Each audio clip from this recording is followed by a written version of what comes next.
In today's video, I'm going to teach you how to group elements in Canva.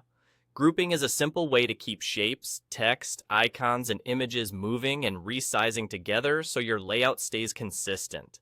It's especially helpful when you've arranged several pieces just right and want to lock in that relationship while you continue designing. Start by opening your Canva project. Give yourself a moment to look over the canvas and identify the exact elements you want to keep together. These could be a headline and a shape behind it, a set of icons lined up in a row, or a photo with a caption and a border. The key is to know which items belong as a unit before you make the selection. Now, click on an empty area of the canvas and drag your mouse to draw a selection box around those elements. This is often called click and drag or marquee selection. As you drag, make sure the box covers everything you want to include. If your layout is dense, zooming in a little can help you be more precise, and moving slowly will help you avoid picking up anything extra. You'll know items are selected when you see outlines or handles appear around them. Once multiple elements are selected, a small menu will appear near your selection or at the top of the editor. Look for the option labeled Group.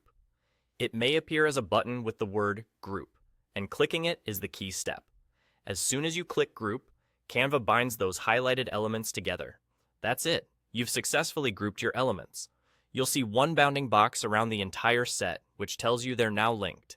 From here, you can move them as a single unit without knocking anything out of alignment. When you resize, everything scales proportionally, and when you rotate, the whole group rotates together. This is perfect for keeping buttons, badges, or text over shape combinations consistent across your design. If you don't see the group option, double-check that you truly have more than one element selected. The grouping control appears only when multiple items are highlighted. Also, make sure you haven't accidentally included the page background or an element outside your intended area. To recap, open your project, identify the elements you want together, click and drag to select them, and then choose Group from the small menu that appears. With this simple move, you'll work faster, keep your layout tidy, and make edits with confidence as your design evolves.